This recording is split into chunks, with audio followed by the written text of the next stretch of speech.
In 2012, a ruthless and feared gangland criminal, Dale Cregan, murdered 4 people in cold blood in Greater Manchester. Just an absolutely despicable act, one of pure evil. I've never come across anybody who could be so callous and so cold. In the space of 4 months, this killer's rampage was so violent and unpredictable, it sparked a nationwide manhunt. We had grenades, which had not happened before in that sort of attack. What started as a feud between 2 rival Manchester gangs. They were taking down posters in and around the Droylsden area saying that if you grass to the police, you will not live long enough to spend £50,000. Ended with 2 female police officers being brutally murdered. This was the first time that 2 female police officers had been killed on duty in mainland Britain. With a hoax call to police that lured the innocent women to their deaths. Someone just threw a big concrete slab through me back window and ran off. If you're feeling numb, you're feeling shocked, you're feeling anger, you name it, every emotion you could think of is going through your head. We're just ordinary people. We are just ordinary people. I'll be waiting.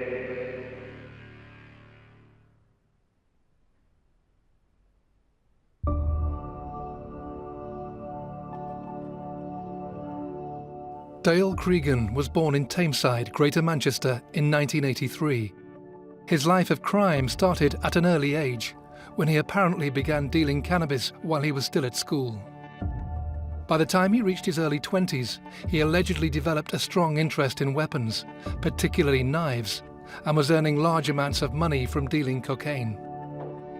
Having spoken to a number of people that knew Cregan as he was growing up, I think it is fair to say that signs were there that this was an individual that was going off the rails. Cregan built a reputation in his community through intimidation. With a distinct appearance, he bragged about losing one of his eyes in a street fight. There was some pretty horrendous acts of violence that he had engaged in, not using firearms, but using other weapons, which to ordinary human beings would be absolutely abhorrent and unthinkable, which gives you an indication of the kind of mind and individual that we were dealing with. Cregan moved to a town called Droylsden in Greater Manchester and straight onto the turf of local gang leader David Short. Before long, tensions brewed as Cregan allegedly became an enforcer for a rival family, the Atkinsons. A turf war began which saw unprecedented levels of violence, including people being shot at, run over and stabbed. A dangerous feud that ultimately became deadly in 2012. It started off from a dispute between 2 families, but a dispute which had a long history of animosity as well. Often, perhaps, the public isn't fully aware of how actually a lot of crime is generated by crime groups who create the market in stolen goods, create the market in drugs, who get involved in all forms of illegal activity. Power bases, through their threats, through their intimidation, through their reputation, will try and rule areas, intimidate areas, and almost try and create an alternative economy and an alternative, almost criminal justice system. The violent history between the 2 families had allegedly ended in a truce in 2003, but 9 years later erupted once more. It started from a dispute over a woman and an argument over a woman. If somebody had made an advance towards somebody, that person had not taken them up on that particular offer, that was seen as disrespect. And we do believe that she allegedly had said she was going to get the boys to sort this out. 12 days later, on the 25th of May, this argument led to a fatal outcome. 23-year-old Mark Short was at the Cotton Tree pub in Droylsden, Manchester, with his friends and family. Just before closing time, a masked gunman entered the pub. Mark Short and his friends were targeted with a hail of bullets. I remember quite distinctly it had been a long day and I'd driven home and I'd literally arrived home when the phone rang to say that there'd been a murder. I think the gunman was in and out of the pub in under a minute. It was around 24 seconds. Mark Short was shot in the chest. 3 other people were shot in that pub, and by chance David Short was in the toilet at the time the gunman came into the pub. He came out to find a scene of absolute devastation, and Mark Short died there in his arms. Mark Short, a young father, was gunned down in the Cotton Tree pub in Droylsden, Manchester, following an argument between his family and a rival gang days before. He died shortly afterwards. The murder had clearly been seen by a number of other customers in the pub, but they refused to talk to the police. Because they're talking about people that were in criminal associations that were largely the witnesses, who did not want to speak to the police, where clearly steps had been taken to obviously cover the tracks of those who had committed the attack, and that it was a very, very difficult investigation. Rumours also began to circulate that Mark Short had been killed by accident and that the murderer was looking for someone else. With some witnesses to the crime potentially aiding the suspect, the police could not rely on their statements. So they turned to evidence and a call from a member of the public. First of all, we had on CCTV the vehicle that was used in the Cotton Tree murder, and that was caught on CCTV. That was abandoned and burnt out some distance away. But there was clothing that was left near the area of that vehicle being abandoned, and we had information that that clothing had been dumped. We didn't know at that time, and nor did the person that called us, that that was the clothing that had been used by the offenders in this particular case. But it was from that clothing that we were able to pick up some of the DNA traces that led us to, ultimately, to Cregan and his associates. Well, what we understand is that there is a long-standing feud between the Shorts and the Atkinsons. And actually Cregan was part of, we believe, part of Atkinson's. He was hired muscle, if you like, for the Atkinson family. I suppose we will never know the truth. If that is right, to think that that was the start of a chain of events that led to the murders of 2 police officers, I think it is it's a sad indictment on society. The way these things work is that often, the people clearly who are tasked with carrying out the violent attack have not been, originally directly involved in that first incident which showed the disrespect. And that's obviously one, a means of distancing, the people who've commissioned the attack from those who actually carry out the attack. And that's often, again, what makes these sorts of investigations quite difficult. Rumours of Dale Cregan working for the Atkinson family had been in the community for a while. But despite having a reputation as an enforcer, he wasn't known for this level of violence. I think, to be fair, in my service in the police, you can see these people that engage in low to moderate level violence. And I think, to be fair, there comes a tipping point where they will then engage in something that takes them over the edge, where actually it's easier to carry on than it is to try and come back. Well, Cregan was known to the police anyway. He has a long criminal history, so he was well known to us. It was not top of the pile, so there was quite a lot of intelligence about him, and clearly these 2 families were very well known about, but on the whole, it wasn't particularly active or particularly high on the radar. Police studied the material they now had in an attempt to link Cregan to the attack. After the shooting, he had quickly left the country. But on his return to the UK, officers were waiting to arrest him. They finally had a key suspect in custody, but believed other people had also helped in the crime. Investigations continued into at least 4 other men known to Cregan. We were always very worried that there could be further attacks. The sort of challenges we had was clearly, number one, finding the people responsible, people who are highly skilled in covering their tracks, who will have a wide web of associates who will protect them. We then had a huge number of people who were potentially at threat, because we didn't know who next within the criminal associations would then be targeted. So there was an enormously difficult situation of literally hundreds of people on both sides of this dispute who are now at risk, who had to be warned about their risk, and in certain situations had to be protected. What had begun as a small-scale dispute between two families had turned into one of Greater Manchester Police's largest investigations. And Cregan, one of their main suspects, was about to become a free man. We couldn't at that point get sufficient evidence together, which would have then enabled the Crown Prosecution Service to have then charged them. And that is why they were then let out on bail. And that is, whether we like it or not, a common occurrence. A young father's death increased tension in the community, but officers had to release Dale Cregan from police custody without charge. However, their investigation into two other associates of his led to their arrests.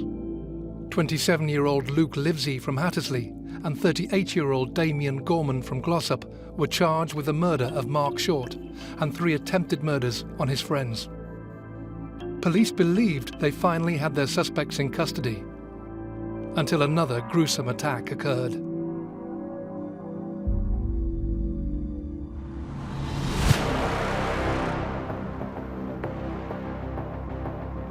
On the 10th of August, the father of the murdered man, 46-year-old David Short, was outside his house in Clayton, Greater Manchester.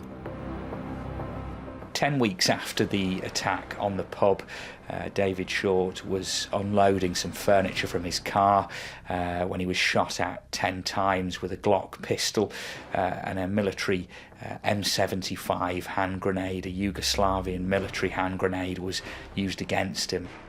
And after the autopsy, a report revealed that it caused such severe tissue damage that there was just no way he would have ever survived those injuries.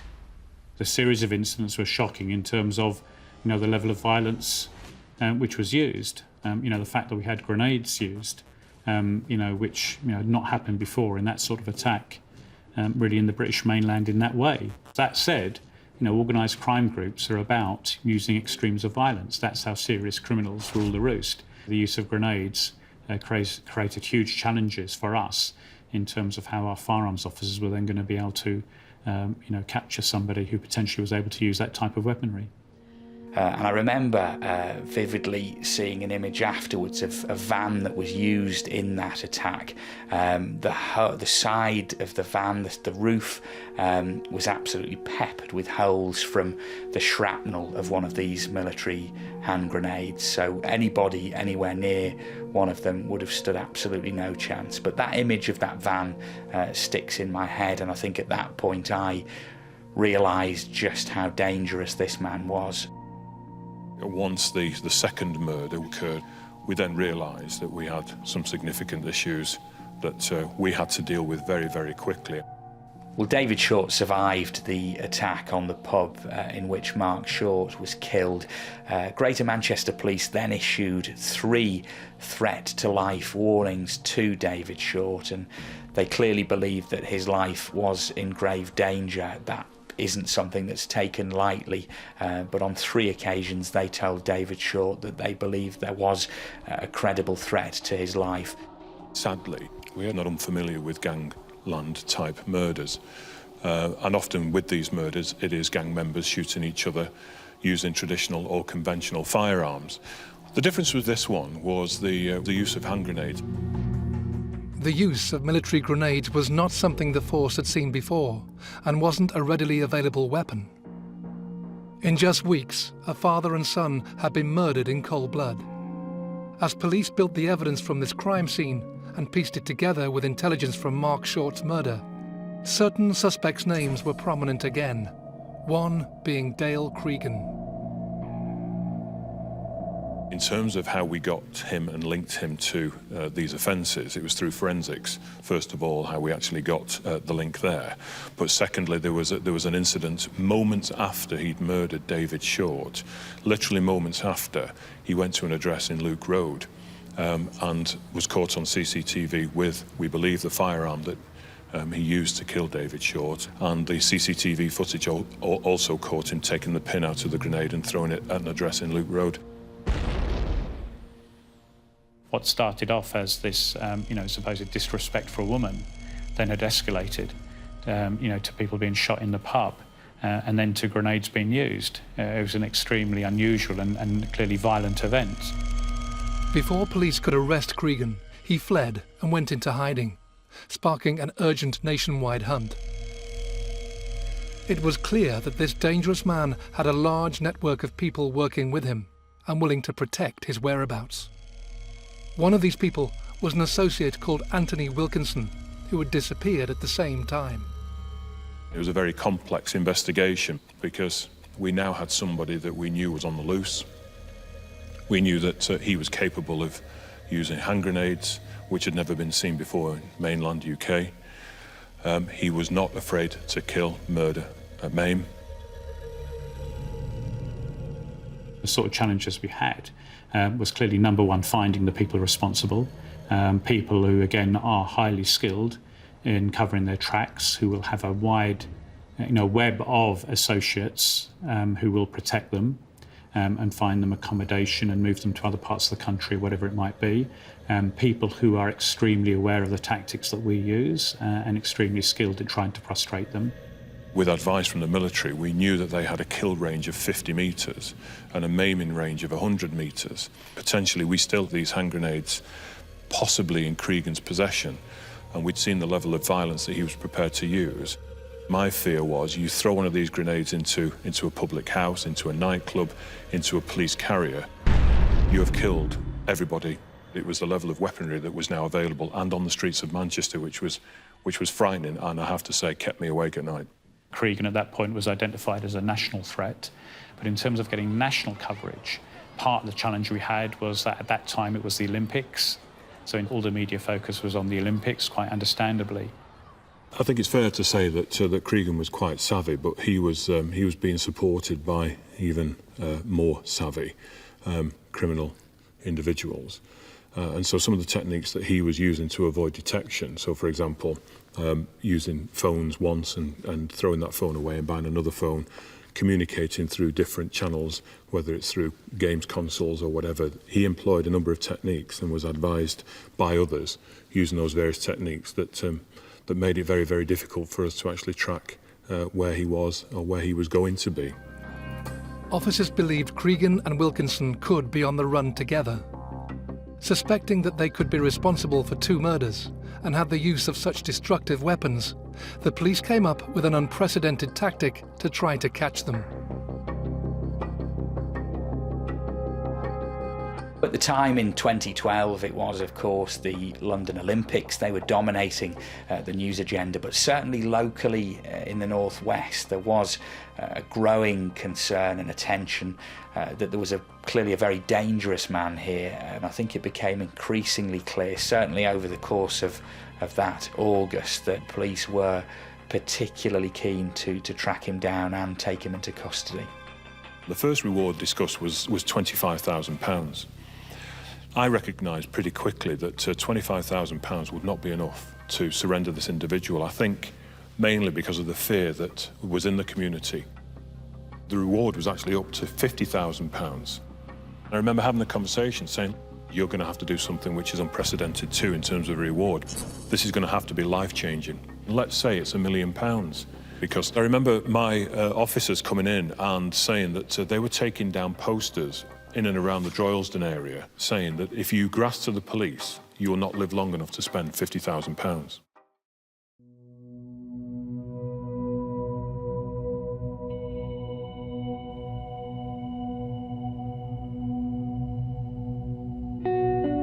The prime suspect of 2 brutal murders in Greater Manchester disappeared in August of 2012 with another dangerous man, leaving officers with a dilemma of catching the unpredictable criminals before they struck again.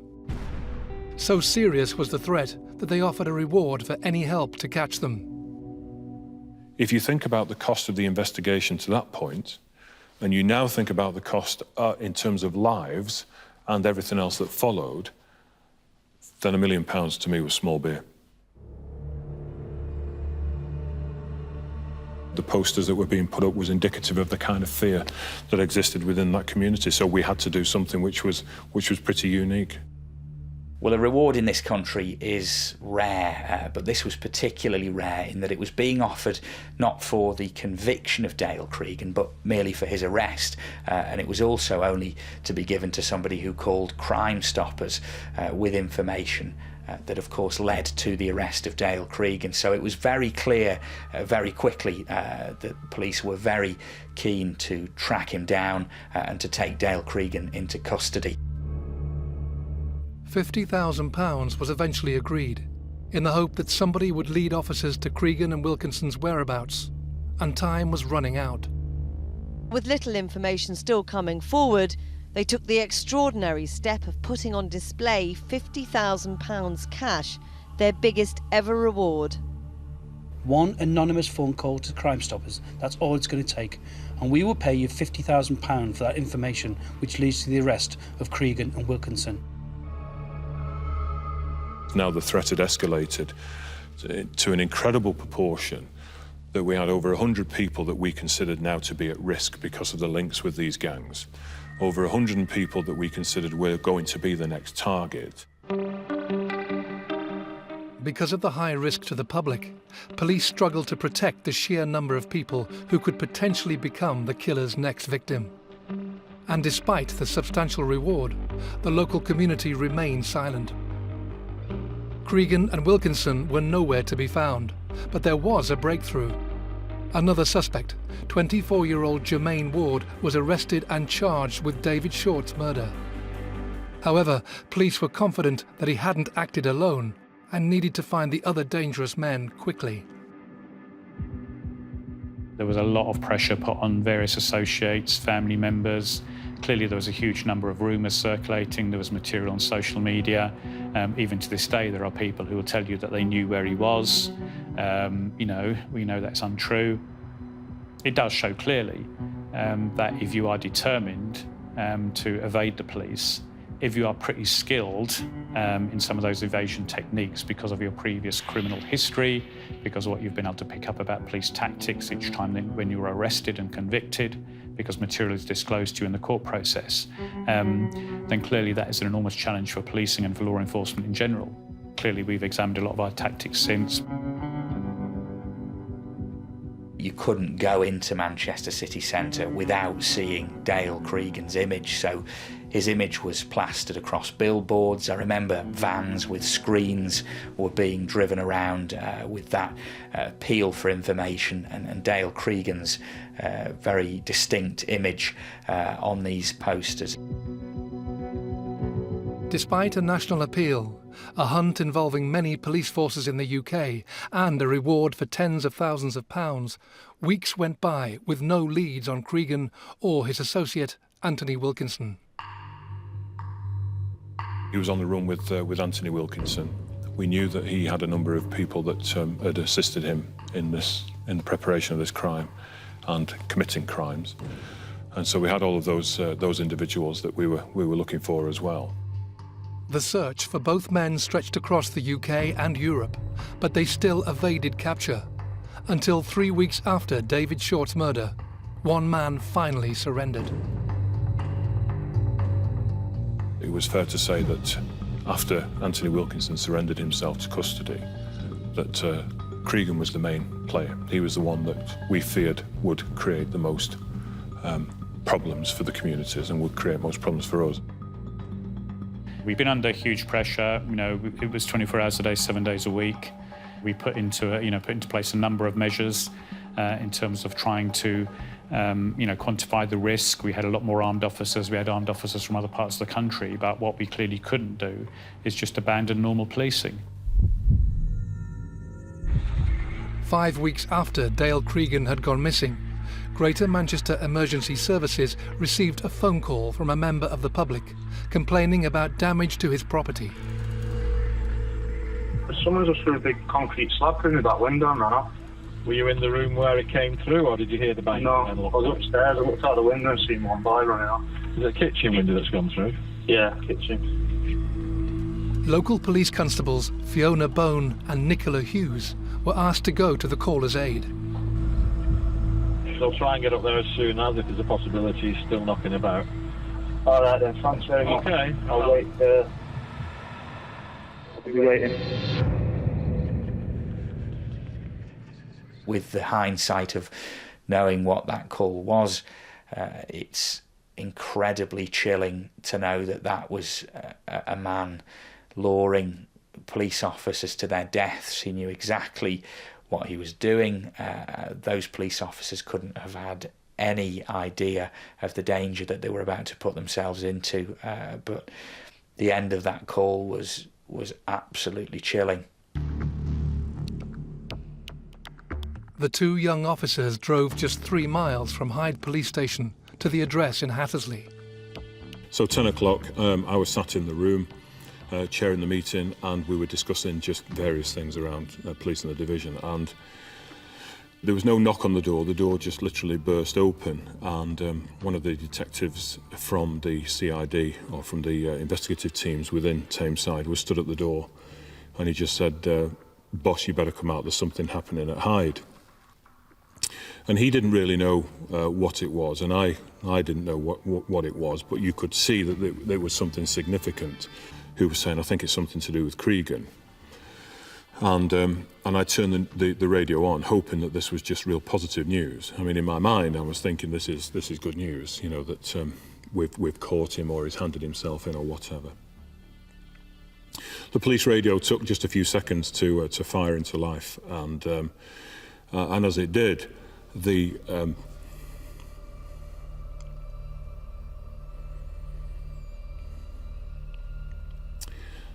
words that came over the radio, I'll never forget.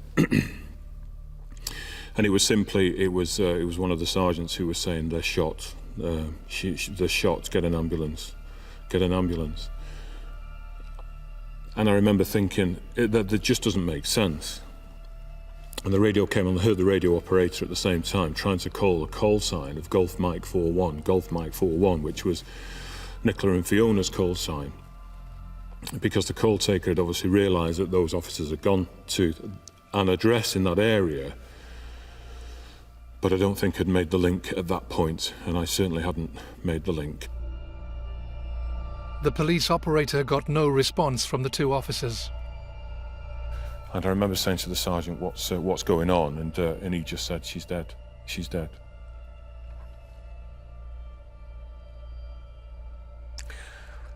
And I remember trying to speak to him and saying, "Who's dead?" And the phone went off. And I rang the call back. I rang the phone back immediately, and it was the inspector this time that answered the phone. And he said, "Fiona's dead. And we're working on Nicola now."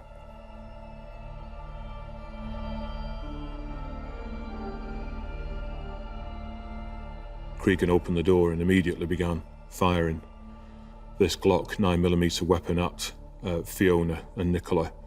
No words were exchanged. He just simply started firing with this extended magazine on this weapon. Fiona tried to use her taser gun to stop Cregan, but neither woman stood a chance. Despite colleagues rushing to help, Fiona lost her life at the scene, whilst colleagues desperately tried to save Nicola. Before the help arrived, the perpetrator fled the scene, leaving the victims to die. We've then got Cregan, who'd driven to Hyde Police Station and had handed himself in. Did he have hand grenades on him? Was that police station now going to get blown up with hand grenades? Was the vehicle that he was in, was that booby-trapped with these grenades? Did he still have the weapon on him? As an officer rushed to arrest the murderer, the enormity of the situation was taking hold. I've got one officer that an inspector is telling me is dead. I've got another officer that they're saying is working on. That was Nicola. What did working on mean? It seemed I was just stood there forever, and almost as if I was looking down on the situation. And I feel in a way quite annoyed at myself about that, because you would think that you would know what to do. But I've said this many a time, we're just ordinary people. We are just ordinary people.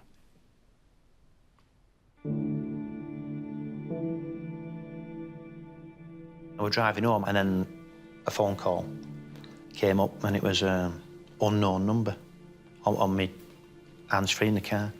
And it was this, a DCI from Manchester. And he said, "I need to speak to you."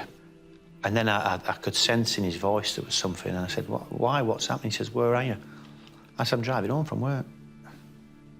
I'd seen Nicola the night before, and I thought she said to me, I'm off for 5 days now. But she said, I'm on for 5 days now. Obviously, I misheard it. He said, where are you? I'll come and get you, I'll come and get you. And he said, you know, there's no easy way of saying it. And he didn't actually say the words, but he just said, there's no easy way of saying it. And then the next, 2 or 3 miles were, I don't know, a blur, a nightmare. 23-year-old Nicola Hughes lost her life in hospital, despite desperate attempts to save her. Nicola and Fiona were available to take the call because they were on duty that day. They took the call, and because of it, they lost their lives. As Nicola's family tried to process the devastating news, police rushed to contact Fiona's parents, 150 miles away on the Isle of Man. We were sitting having lunch and we put the news on, and the headlines were 2 police women have been killed in Manchester. And fairly vague, but hey, Fiona's a police woman in Manchester. Should I give her a ring, should I not? And then there was a knock on the door. And that was it. So I opened the door to a police sergeant and a nice young police lady, and said, "We may as well come in then," because we knew what it was about as soon as they knocked on the door. It was literally seconds of pre-warning. It really wasn't long.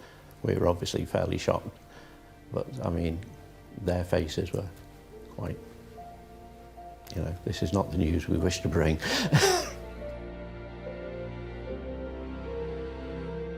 We'd called all of the team back in off the streets, and they were all sat in the canteen at Ashton Police Station.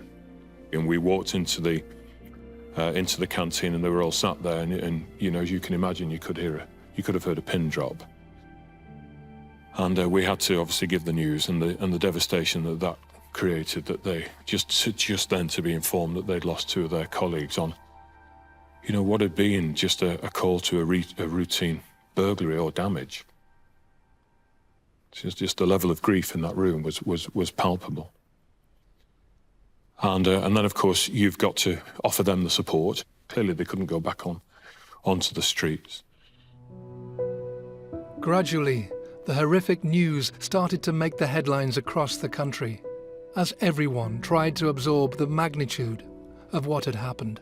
This morning, a week after the sad deaths of Nicola and Fiona, we held a vigil close to the place where they were attacked. It was great to see so many colleagues attend, but also particularly so many ordinary members of the public of the communities of Haddersley and Mottram. I think it absolutely horrified the nation, because this was the story of 2 young female police officers who were unarmed. They attended what they believed was a routine call-out, and because of it, they lost their lives. It's difficult to describe how you feel. Obviously, if you're feeling numb, you're feeling shocked, you're feeling anger, you name it, every emotion you could think of is going through your head. I think it's just so easygoing. I think that was one of the massive qualities, that she was really easygoing.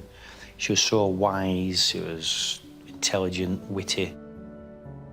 She moved to Manchester, where she became a special. And she enjoyed being a special 3 or 4 nights a week, or whatever it was she did. And she really liked it. So from the special, she tried joining the police force, and eventually she did. She liked it.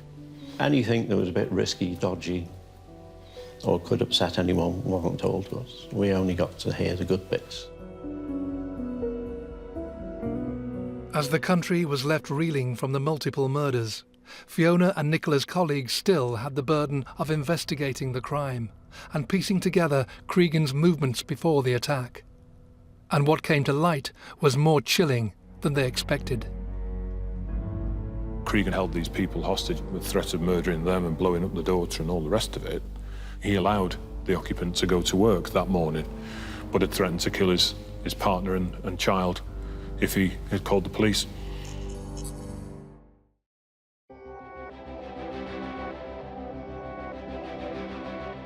Fugitive and cold-blooded killer Dale Cregan surrendered after murdering 2 unarmed police officers. He was also the prime suspect of 2 other murders and had been in hiding from police for 42 days before luring his latest victims to their deaths. Officers later discovered that Cregan had ambushed a family at the house in Hattersley and held them against their will, prior to shooting Fiona and Nicola. I've got every sympathy with the occupant of that house because I know what we could have done and how we would have reacted. He doesn't know that, and he would have to have that level of confidence that we could have neutralised that threat without harm coming to his child or his partner, and he didn't have that, so that was difficult. Cregan stayed at the house overnight, threatening to kill the occupants. There, he hatched his plan of attack on the police. Cregan reportedly had said he was sorry that it was women and he wished it had been men. I want to make the point that Cregan saw those officers walking towards that address and had a number of opportunities not to engage with those officers. And if you look at Nicola, who was 23 at the time, who just looks like a child, and Fiona, who was 5'0", you could see that these were 2 individuals that actually were not going to pose much of a threat to him in any case. So this business about wishing that it had been men is nonsense. If it hadn't been Nicola and Fiona, it'd have been somebody else. Nicola wasn't normally crude with Fiona, so that was purely random. And it was just bad luck.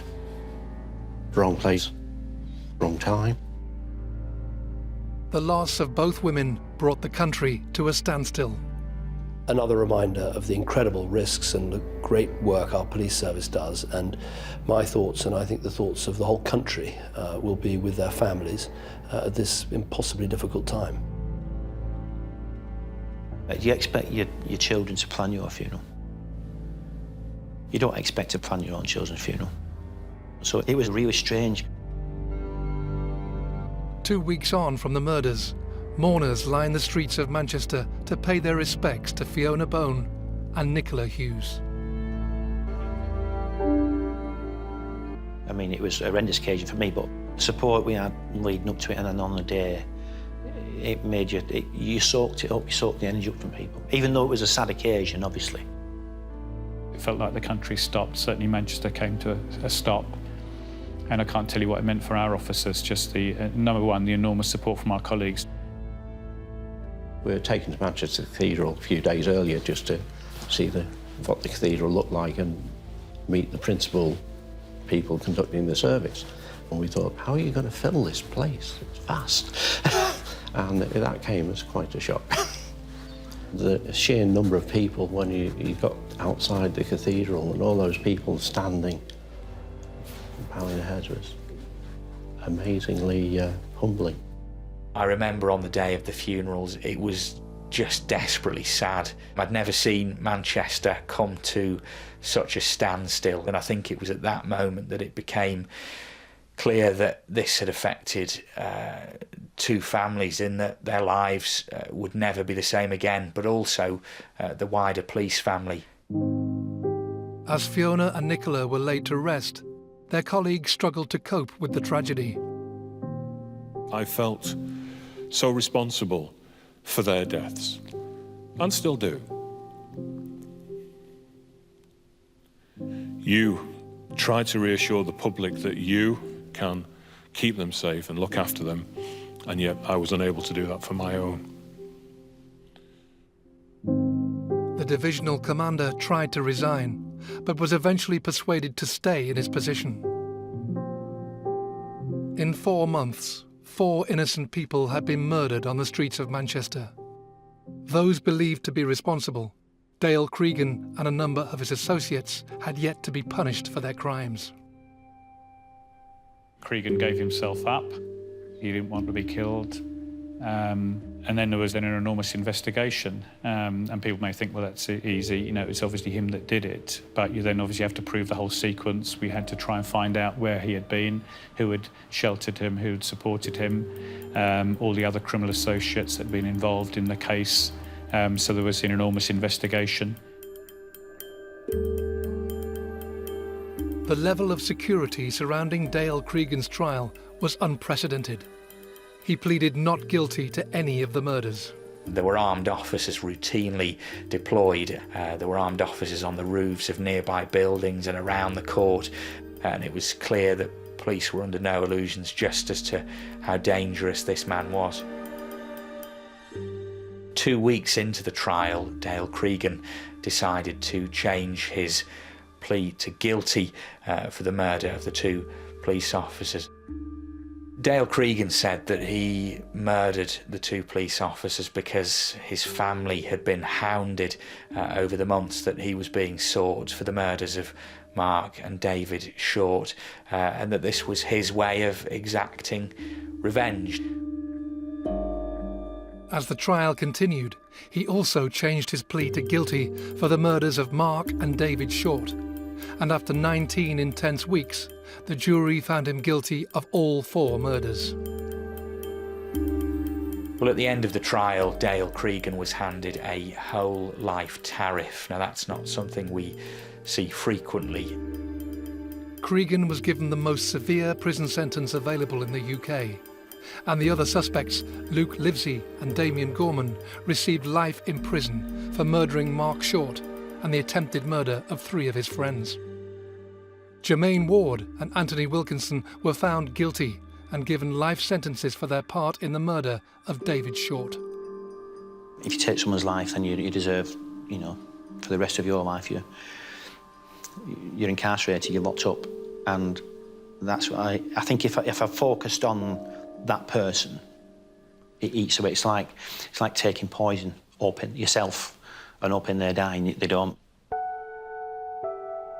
Cregan has shown no remorse for his crimes since the murders.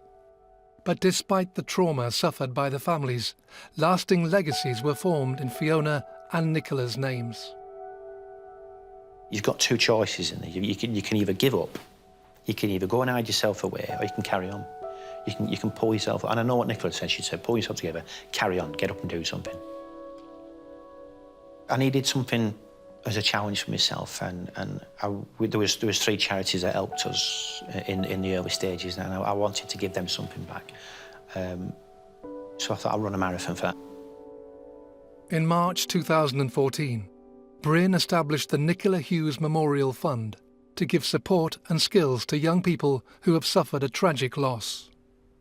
So we thought, well, yeah, we'll do things to help them practical-wise. We'll pay for driving lessons for them, we'll pay for school shoes, because let's face it, if Dad's murdered, family incomes, it could be gone, it could be wiped out. And a lasting tribute was also paid to Fiona. A building was named in her honour. When we found out, we said, yes, that's a wonderful thing, and they invited us across to lay the foundation stone. Fiona would have enjoyed Fiona Gardens. She did Duke of Edinburgh's Gold Award as a care assistant in a care home on the Isle of Man. I think you've just got to remember the good times. You can't dwell on the bad. You can't do anything about the person who's died. In the evening, we'd possibly ring each other, and I really miss those phones. It was incredibly hard not to do it. And I was finding myself in tears going along bits of road for no apparent reasons, you know. I really do miss Fiona. And nobody to play with anymore, and nobody to take me out drinking when they shouldn't, things like that. I still remember us laughing her head off and you know, being friendly and practical jokes and jumping on me when she sees me and everything else. So that's how I remember Nicola.